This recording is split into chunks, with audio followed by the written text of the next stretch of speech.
संगत जी, आपका हमारे चैनल में स्वागत है।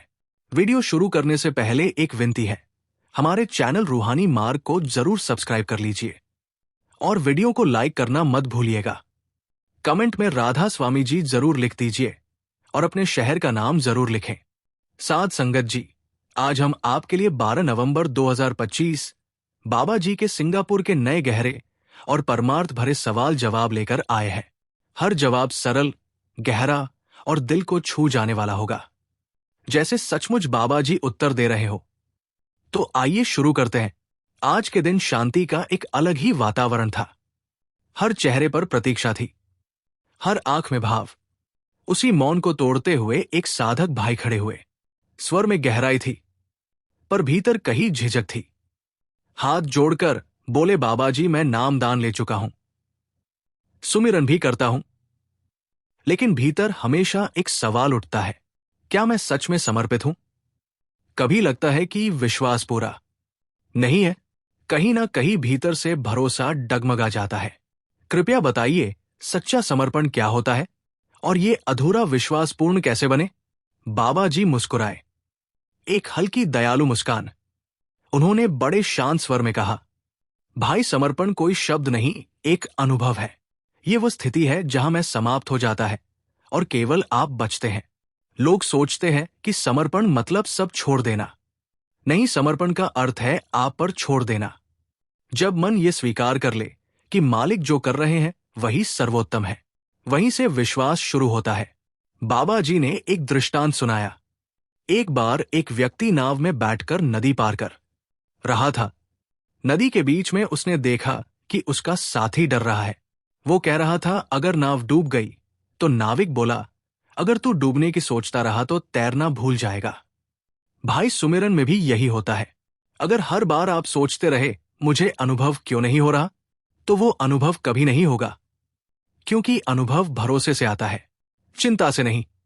बाबा जी आगे बोले, समर्पण का मतलब ये नहीं कि मालिक के सामने सिर झुका देना, बल्कि ये समझना कि जो कुछ भी हो रहा है वो उनके ज्ञान से हो रहा है। आप देखिए, जब बच्चा अपने पिता की उंगली पकड़कर सड़क पार करता है तो वो हर वाहन को नहीं देखता, क्योंकि उसे भरोसा होता है कि पकड़ने वाला उसे गिरने नहीं देगा। भक्ति भी वैसी ही है। जब आप मालिक की उंगली पकड़ लें तो फिर रास्ता कैसा है इसकी परवाह मत कीजिए। बाबा जी ने थोड़ा विराम लिया, फिर बोले, विश्वास कोई एक दिन में नहीं आता, वो हर छोटे छोटे अनुभव से बनता है। जब आप देखेंगे कि हर परिस्थिति में मालिक साथ है, जब आप गिरकर भी उठते हैं, रोकर भी मुस्कुराते हैं, हार कर भी टिके रहते हैं, वहीं से विश्वास की जड़ें गहरी होती जाती है। विश्वास वो नहीं जो हम बोलते हैं, वो है जो हम जीते हैं। बाबा जी ने बहुत शांत स्वर में निष्कर्ष कहा, समर्पण का अर्थ है अपने निर्णयों से नहीं, मालिक की मर्जी से जीना, और विश्वास का अर्थ है जो कुछ भी हो रहा है उसमें भी उनकी कृपा देखना। पंडाल में गहरा मौन छा गया। संगत की आंखों में आंसू थे। कई लोग हाथ जोड़कर चुप बैठे रहे। ऐसा लग रहा था मानो हर आत्मा को अपना जवाब मिल गया हो। दूसरा सवाल, एक महिला का मन की शांति और आत्मिक मौन पर एक महिला खड़ी हुई। आवाज में विनम्रता थी, पर आंखों में गहराई थी, जैसे वर्षों से भीतर पल रहे प्रश्न आज शब्द बन गए हो। वो हाथ जोड़कर बोली, बाबा जी, मैं जीवन में बहुत कोशिश करती हूं, मन को शांत रखने की सुमिरन भी करती हूं, पर जब अकेली होती हूं तो मन और ज्यादा बोलने लगता है। कभी पुराने दुख याद दिलाता है, कभी भविष्य की चिंता करवाता है। कृपया बताइए, सच्ची शांति क्या है और मौन कैसे पाया जाए? बाबा जी मुस्कुराए और बहुत शांत स्वर में बोले, बेटी, मन को शांत करने की कोशिश करना ही मन की सबसे बड़ी चाल है। जितना आप मन को दबाएंगी वो उतनी ही जोर से बोलेगा।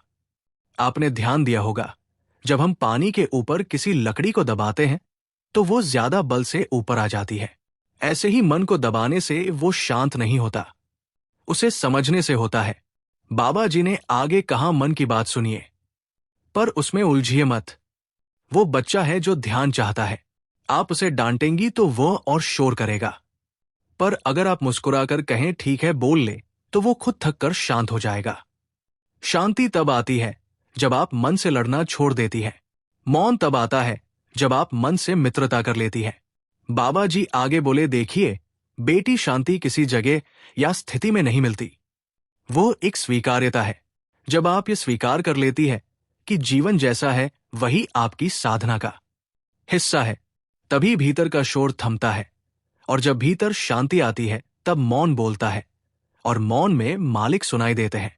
पंडाल में गहरा सन्नाटा छा गया। बाबा जी ने अंत में बहुत कोमल स्वर में कहा, जब आप मौन को ढूंढना छोड़ दें और मालिक के भाव को अपनाना शुरू करें, तब भीतर खुद मौन उतरता है। शांति कहीं बाहर नहीं, आपके भीतर है। तीसरा सवाल, एक युवा साधक का कर्म अवसर और आंतरिक धैर्य के संतुलन पर एक युवा साधक लगभग 25 वर्ष का खड़ा हुआ।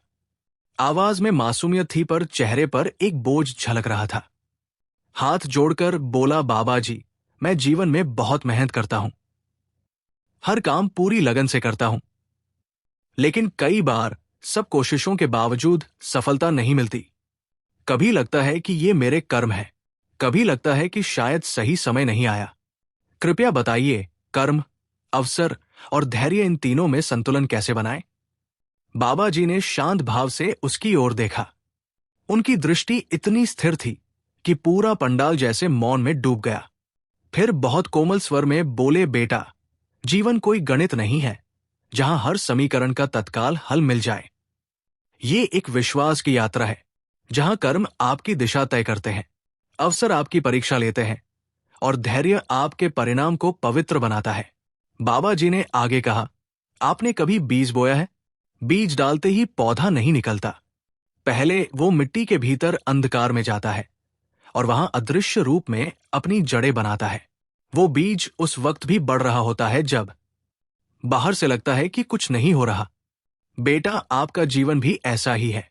जब आप कर्म कर रहे हैं और परिणाम नहीं दिख रहा, तो समझ लीजिए मालिक आपको भीतर बढ़ा रहे हैं।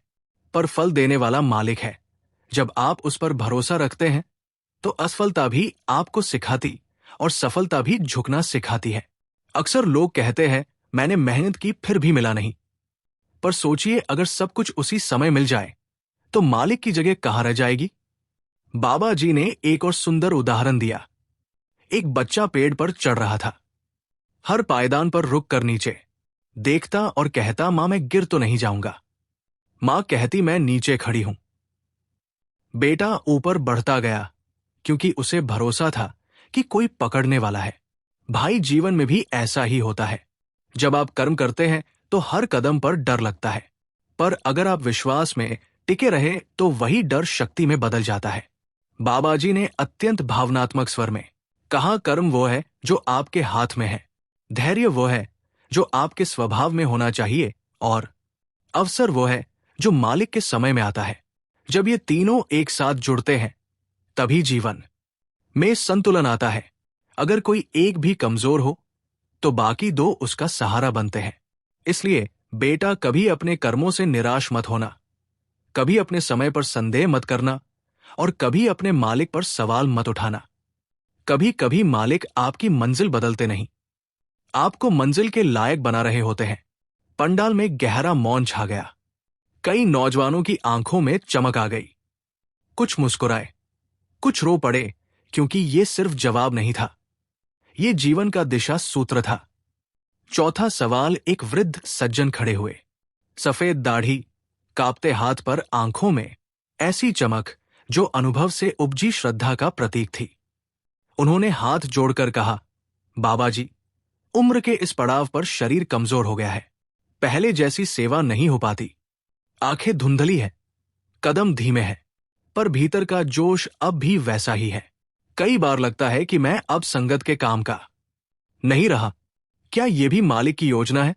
कृपया बताइए, जीवन की सीमाओं को स्वीकार कर संतोष कैसे पाया जाए? बाबा जी ने बड़ी कोमल मुस्कान के साथ उनकी ओर देखा। फिर बोले, भाई साहब, समय के साथ शरीर थकता है पर आत्मा नहीं थकती, क्योंकि आत्मा का संबंध उम्र से नहीं मालिक से है। जिसने सेवा को शरीर का काम समझा वो उम्र के साथ रुक गया, पर जिसने सेवा को भाव का कार्य समझा वो जीवन भर जवान रहा। बाबा जी ने आगे कहा, भाई साहब, जीवन का हर चरण एक अध्याय है। बचपन सीखने का, जवानी कर्म का और बुढ़ापा स्वीकार्यता का। कई बार मालिक हमें रोकते नहीं बल्कि हमें धीरे चलने का अवसर देते हैं ताकि हम देखना सीखें जो पहले भागते हुए कभी देखा ही नहीं। देखिए भाई साहब, जब शरीर की शक्ति घटती है तो मालिक भाव की शक्ति बढ़ा देते हैं।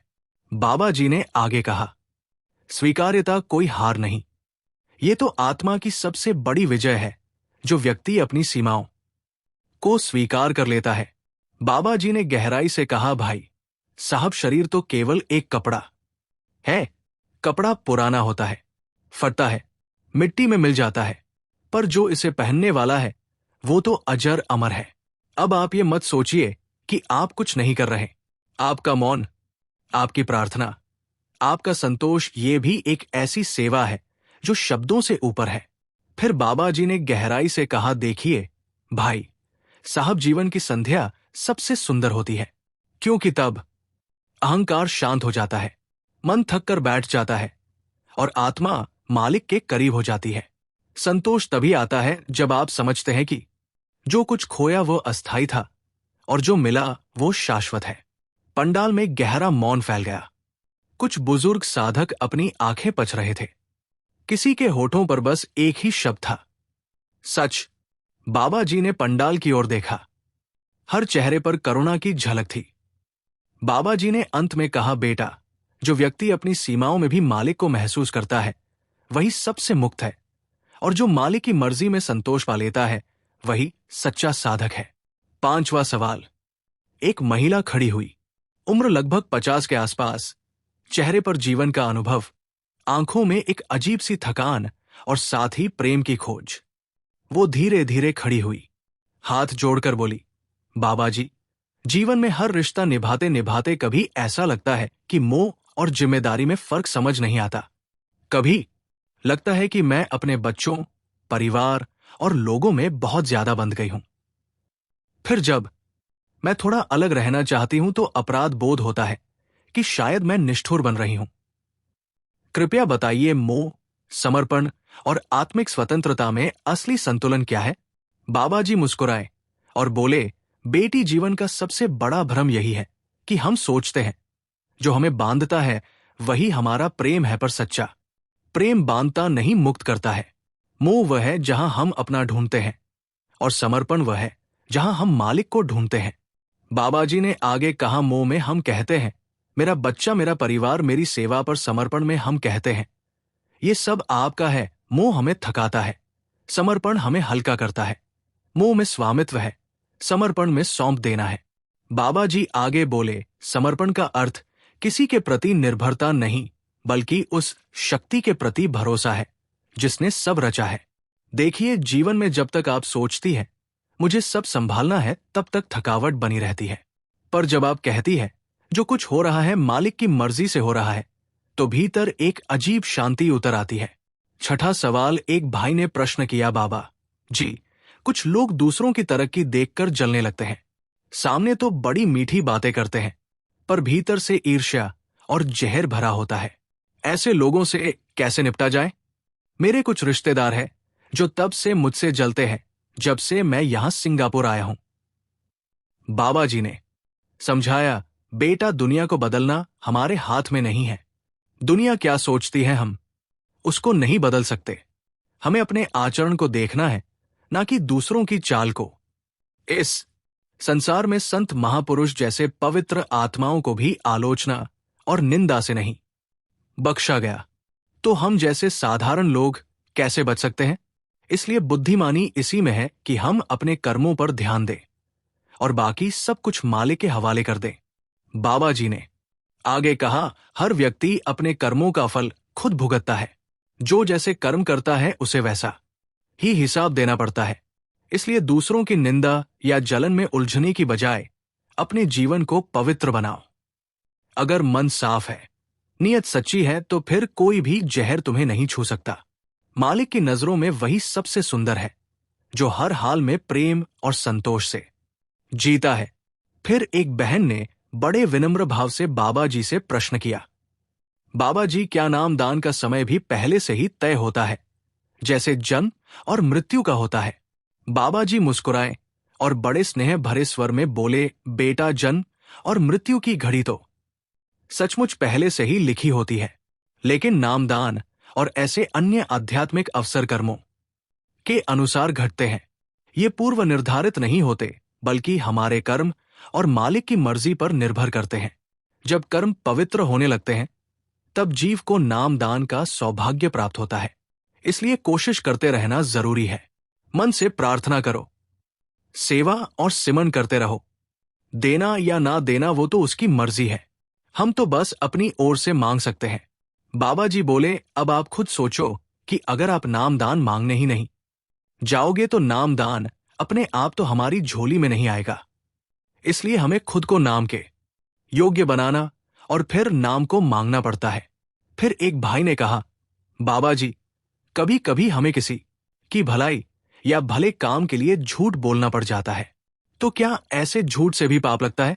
बाबा जी ने उत्तर दिया, बेटा, हर कर्म का हिसाब होता है, चाहे वो छोटा हो या बड़ा।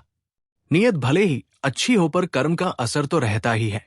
इसलिए बोलने से पहले हमेशा सोचो कि जो कह रहे हो वो आगे चलकर बोझ ना बन जाए। अच्छाई के नाम पर भी अगर झूठ बोलना पड़े तो मन में ये भावना रखो कि मालिक सब देख रहा है, वही तय करेगा कि उसमें पाप है या नहीं। लेकिन हमें हमेशा सच्चाई के रास्ते पर ही चलने की कोशिश करनी चाहिए। इसके बाद एक लड़की भावुक स्वर में बोली, बाबा जी, कल आपकी दया से मुझे नाम दान की पर्ची मिली और आज फिर आपकी मेहर से आपके दर्शन का सौभाग्य भी मिल गया। आप यहां सिंगापुर में आए और आपने दर्शन दिए, आपका शुक्रिया। बाबा जी ने मुस्कुराकर बहुत विनम्रता से कहा, बेटा, ये मेरी नहीं, उस मालिक की मेहर है। वही सबका रचेता है, वही सब संभाल रहा है। यहां कुछ भी मेरी मर्जी से नहीं होता, सब उसी की योजना के अनुसार चलता है। जो भी मिल रहा है वो उसी का दिया हुआ है, इसलिए हमेशा शुक्राना करते रहो। फिर एक भाई ने पूछा, बाबा जी, आप अक्सर कहते हैं कि खुद को पहचानो, इसका असली मतलब क्या है? बाबा जी ने मुस्कुराते हुए बहुत सहजता से उत्तर दिया, बेटा, खुद को पहचानना मतलब है अपने भीतर झांकना, उस चेतना को देखना जो इस शरीर के पीछे छिपी है। अपनी असली पहचान बाहर नहीं, भीतर है। जब मनुष्य ध्यान के जरिए भीतर उतरता है और मालिक के नूर के दर्शन करता है, तब उसे समझ आता है कि मैं कौन हूं। आज जो हम खुद को नाम, रूप या रिश्तों से पहचानते हैं, वो सब अस्थायी है। असली पहचान तो आत्मा की है, जो उस मालिक का अंश है। भाई ने फिर थोड़ा झिझकते हुए पूछा, बाबा जी, अगर कोई अंदर जाकर भी दर्शन ना कर पाए? तो बाबा जी ने बड़ी नरमी से कहा, बेटा, चिंता मत कर, दर्शन कराना तेरी जिम्मेदारी नहीं है। तेरी जिम्मेदारी सिर्फ मेहनत करना है, नियमित रूप से सिमरन करना, सेवा करना और मन को स्थिर रखना। जब मालिक की मेहर होती है, तब भीतर के पर्दे अपने आप उठ जाते हैं। ये कोई जबरदस्ती से मिलने वाली चीज नहीं, बल्कि कृपा से मिलने वाला अनुभव है। इसलिए बस लगन बनाए रखो, बाकी सब उसके हुक्म पर छोड़ दो। सवाल फिर एक बहन खड़ी हुई। उन्होंने भावपूर्ण आवाज में कहा, बाबा जी, मैं कोशिश करती हूं कि परिवार, बच्चों, कामकाज और सेवा सब ठीक से निभा लूं, पर कई बार लगता है कि सब कुछ करते हुए भी मन खाली है। जब सेवा में आती हूं तो घर की चिंता सताती है, और जब घर में होती हूं तो सत्संग की कमी महसूस होती है। कृपया बताइए, परिवार और भक्ति में सही संतुलन कैसे रखा जाए? बाबा जी मुस्कुराए, वो मुस्कान जिसमें जवाब छिपा था। फिर बहुत शांति से बोले, बेटी, मालिक ने किसी को भी इस संसार में सिर्फ ध्यान करने के लिए नहीं भेजा। हर किसी को कुछ जिम्मेदारियां दी है। किसी को मां बनाया, किसी को पत्नी, किसी को बेटी, किसी को बहन। ये सारे रिश्ते मालिक की दी हुई सेवा ही है। बस फर्क इतना है कि कुछ सेवा संगत में दिखती है और कुछ सेवा घर के आंगन में होती है। बाबा जी ने आगे कहा, भक्ति का मतलब ये नहीं कि आप घर छोड़ दें। भक्ति का मतलब यह है कि घर में रहते हुए भी मालिक को ना भूलें। देखो बेटी, मालिक ने आपको जो भी भूमिका दी है वो कोई छोटी चीज नहीं है। अगर आप अपने बच्चों में अच्छे संस्कार बो रही हैं, तो वो सेवा किसी भी बड़े सत्संग से कम नहीं। अगर आप बूढ़े माता पिता की देखभाल कर रही हैं, तो वो सेवा किसी मंदिर में दिए जलाने से बड़ी है, क्योंकि सेवा वही सच्ची है जहां आपका स्वार्थ नहीं, आपका समर्पण हो। क्योंकि मालिक कभी ये नहीं देखता कि तुमने कितनी देर ध्यान लगाया, वो ये देखता है कि तुम्हारा ध्यान किस भाव से लगा। फिर बाबा जी ने गहरी दृष्टि से कहा, बेटी, कई बार लोग सोचते हैं कि भक्ति का मतलब है हर समय नाम लेना, ध्यान करना, संगत में रहना। लेकिन अगर तुम खाना बना रही हो और तुम्हारे मन में ये भाव है कि ये भोजन परिवार नहीं मालिक के बच्चों के लिए है, तो वो भी ध्यान है। भक्ति तब होती है जब तुम अपनी हर गतिविधि में मालिक को महसूस करने लगती हो। फिर बाबा जी ने एक दृष्टांत सुनाया। एक बार एक महिला बोली, मैं रोज घर का काम करती हूं लेकिन संतोष नहीं मिलता। मैंने कहा, काम करते समय किसे याद करती हो? वो बोली, किसी को नहीं, बस जल्दी खत्म करने की सोचती हूं। तो मैंने कहा, अगर वही काम करते समय तुम मन में मालिक का नाम लो तो वही काम पूजा बन जाएगा। भक्ति का अर्थ भागना नहीं, बल्कि हर पल को ईश्वर के भाव में बदल देना है। फिर बाबा जी ने गहरी करुणा से कहा, बेटी, सेवा का असली अर्थ यही है, जो कुछ भी करो उसमें मालिक की सुगंध भर दो। अगर तुम परिवार को संभालते हुए थक जाती हो तो सोचो, ये मालिक की रचना है जिसे उन्होंने तुम्हारे भरोसे रखा है। जो झाड़ू लगाता है, जो खाना बनाता है, जो बच्चों को सिखाता है, वो सब सेवा में ही है, अगर उनका मन मालिक की ओर है। बाबा जी आगे बोले, बेटी, सच्चा संतुलन तब आता है जब मन किसी एक चीज से चिपका नहीं रहता। सेवा में मन लगे तो घर की चिंता ना करें, घर में रहे तो सेवा की कमी ना महसूस करें। जो हर पल को मालिक की मर्जी मानता है, उसके लिए जीवन ही ध्यान बन जाता है। फिर बाबा जी ने अंत में कहा, बेटी, सेवा कोई काम नहीं, सेवा एक भाव है। परिवार में रहो, जिम्मेदारियां निभाओ, लेकिन अपने भीतर इतना भाव रखो कि जो कुछ भी हो रहा है वो आपकी मर्जी से हो रहा है। जब हर काम में मालिक की झलक दिखने लगे तब भक्ति पूरी हो जाती है। एक युवा भाई खड़ा हुआ, उसने हाथ जोड़कर कहा, बाबा जी, मैंने जीवन में बहुत मेहनत की, पढ़ाई की, नौकरी की, हर चीज को ईमानदारी से करने की कोशिश की, लेकिन बार बार असफलता मिलती रही। कभी कुछ बनता है तो अचानक बिगड़ जाता है, कभी लगता है कि शायद मालिक मुझे भूल गए हैं। कृपया बताइए, असफलताओं में मालिक की योजना कैसे समझी जाए? बाबा जी ने उसकी ओर बड़ी करुणा से देखा। चेहरे पर हल्की मुस्कान थी, वो मुस्कान जो शब्दों से ज्यादा बोलती है। उन्होंने धीरे धीरे कहा, बेटा, जब जीवन हमारी योजना के मुताबिक चलता है तो हम सोचते हैं सब कुछ मेरी मेहनत से हुआ, और जब नहीं चलता तो कहते हैं मालिक ने क्यों ऐसा किया। पर सच तो ये है, हर पल उसी की योजना से ही चलता है, बस हमें समझ थोड़ी देर से आती है। बाबा जी आगे बोले, देखिए बेटा, असफलता कोई दंड नहीं होती, असफलता तो शिक्षा का दूसरा रूप है। हम सफलता से खुश होना सीखते हैं, पर असफलता हमें गहराई से जीना सिखाती है। मालिक का काम ये नहीं कि वो हमारी इच्छा पूरी करे, मालिक का काम है हमें वहां ले जाना जहां हमारी आत्मा का भला है, भले ही उस रास्ते पर कांटे क्यों ना हो।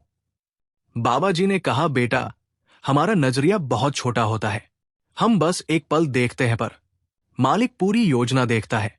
आप आज जो असफलता समझ रहे हैं वो कल आपकी सबसे बड़ी नेमत बन सकती है। कई बार वो हमारे जीवन के दरवाजे बंद करता है क्योंकि हमें किसी और बेहतर दरवाजे से अंदर ले जाना होता है।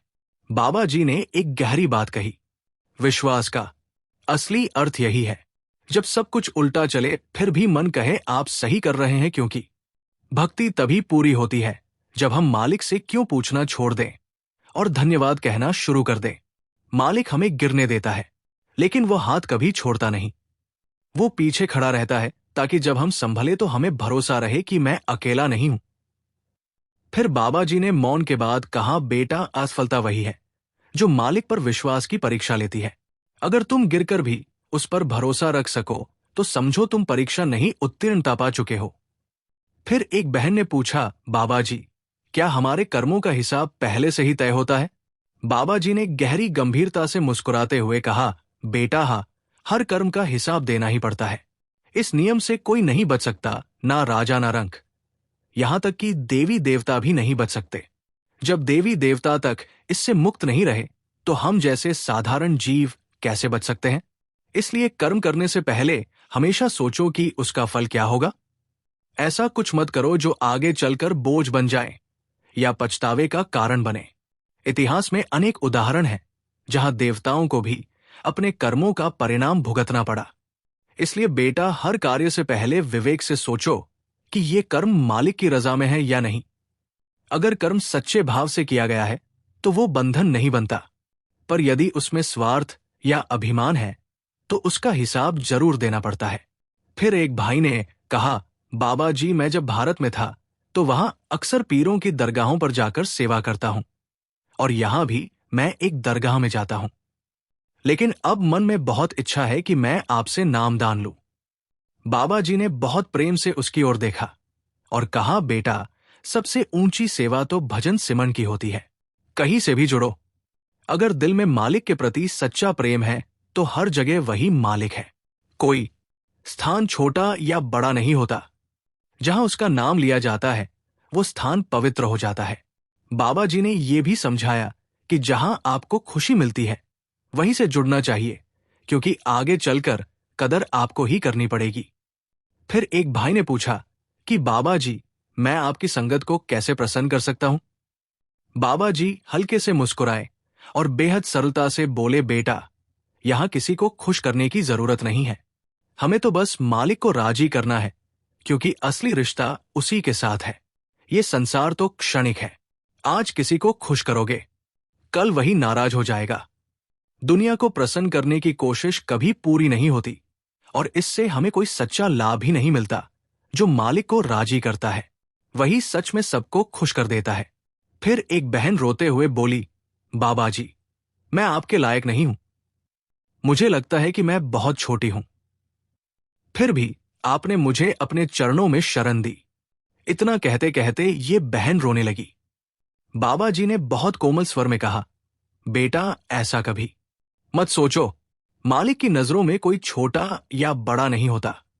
हम सब उसके सेवादार हैं, और जो सेवा करता है वही सबसे ऊंचा है। अगर तू लायक ना होती तो मालिक तुझे इंसान का जामा ही क्यों देता? मालिक तुझे कोई जानवर भी तो बना सकता था, लेकिन मालिक ने तुझे इंसानी जामा भी दिया और सत्संग में बैठने और सेवा करने का मौका भी दिया। हर पल मालिक का शुक्र करना चाहिए। इसके बाद एक भाई ने पूछा, बाबा जी, मेरे मन में अक्सर बहुत बुरे और उल्टे विचार आते हैं। मैं चाहकर भी रोक नहीं पाता। बाबा जी ने गंभीर पर प्रेम भरे स्वर में उत्तर दिया, बेटा, जैसा सोचोगे वैसा ही जीवन बनता जाएगा। अगर मन बुरे विचारों में उलझा रहेगा तो वही विचार तेरी दुनिया को अंधकारमय बना देंगे। लेकिन अगर तू सकारात्मक सोचना शुरू कर दे, हर हाल में मुस्कुराए, तो देख, धीरे धीरे तेरे भीतर की दुनिया बदलने लगेगी। ये नकारात्मक सोच कोई बाहर की चीज नहीं, ये हम खुद पैदा करते हैं। इसलिए हर रोज अपने भीतर अच्छे विचारों के बीज बो, वही तेरा जीवन संवार देंगे। फिर एक बहन ने पूछा, बाबा जी, हमें क्या करना चाहिए ताकि बेवजह की चिंता न सताए? छोटी छोटी बातों पर भी दिल घबरा जाता है। जीवन को शांत कैसे बनाया जाए? बाबा जी ने बहुत शांति और गहराई से समझाया, बेटा, मालिक ने इंसान को जो सबसे बड़ी नेमत दी है वो है विवेक, यानी सोचने की शक्ति। यही हमें जानवरों से अलग करती है। इंसान सही गलत पहचान सकता है, लेकिन अफसोस आज यही ताकत हमारी कमजोरी बन गई है। हमने इस सोच को चिंता में बदल दिया है। बाबा जी ने आगे कहा, समझ लो बेटा, चिंता करने से कोई स्थिति नहीं बदलती। उल्टा हम अपने मन और शरीर को थका देते हैं। जीवन में जो कुछ भी घट रहा है वो मालिक की योजना के अनुसार ही हो रहा है। इसलिए चिंता छोड़कर मालिक की रजा में रहो, उस पर भरोसा रखो। जब भरोसा मजबूत होगा तो मन अपने आप शांत हो जाएगा, और वहीं से असली सुख की शुरुआत होती है। फिर एक भाई ने पूछा, बाबा जी, पूर्ण गुरु की पहचान कैसे की जाए? बाबा जी ने बड़ी सादगी और गहराई से समझाया, बेटा, सबसे पहले ये जानो कि गुरु शब्द का अर्थ क्या है। स्कूल में हम अपने शिक्षक को गुरु कहते हैं क्योंकि वो हमें बाहरी ज्ञान देता है, लेकिन आध्यात्मिक गुरु का अर्थ इससे कहीं गहरा है। असली गुरु शरीर नहीं होता, वो तो शब्द होता है, वो दिव्य ध्वनि जो भीतर से आत्मा को पुकारती है। हम इस समय शरीर के दायरे में हैं, इसलिए शुरुआत में हमें किसी देहधारी गुरु की जरूरत पड़ती है जो हमें मार्ग दिखाएं, क्योंकि शरीर ही शरीर को समझा सकता है। जब हम किसी संत महात्मा के पास जाते हैं जो हमसे अधिक जानकारी होते हैं तो हम उन्हें गुरु मान लेते हैं, परंतु सच ये है कि शरीर गुरु नहीं, बल्कि शरीर के माध्यम से जो शब्द बोलता है वही असली गुरु है। गुरु शब्द है और आत्मा उसकी चेला, शब्द गुरु, सूरत धुन चेला। फिर एक बुजुर्ग सेवादार ने हाथ जोड़कर पूछा, बाबा जी, जब मैं सिमरन करने बैठता हूं तो तीसरे तिल के पास बहुत भारीपन और थकान महसूस होती है, इसका कारण क्या है? बाबा जी मुस्कुराए और प्रेम पूर्वक बोले, बेटा, ऐसा तब होता है जब हम उस बिंदु पर जरूरत से ज्यादा जोर डालते हैं। ध्यान में कभी दबाव नहीं देना चाहिए। सूरज को बस हल्के से उस ओर टिकाना है, जैसे किसी फूल को बिना तोड़े उसकी खुशबू को महसूस किया जाता है। याद रखो, ध्यान जबरदस्ती से नहीं होता। सूरज को बल लगाकर ऊपर नहीं चढ़ाया जा सकता। ऐसा करने से मन और शरीर दोनों थक जाते हैं। सिमरन को सहजता से, प्रेम और धैर्य के साथ करो, तभी वह फल देगा। संगत जी, ये थे वो सवाल जवाब जो बाबा जी ने बाहर की संगत के साथ किए। इसी के साथ संगत जी, हम आपसे इजाजत लेते हैं। कल फिर मिलते हैं नए सवाल, जवाब और साखी के साथ। अगर ये वीडियो आपके दिल को छू गई हो तो इसे लाइक करें। आप जी से विनती है, कमेंट में राधा स्वामी और अपने शहर का नाम जरूर लिखें। राधा स्वामी जी।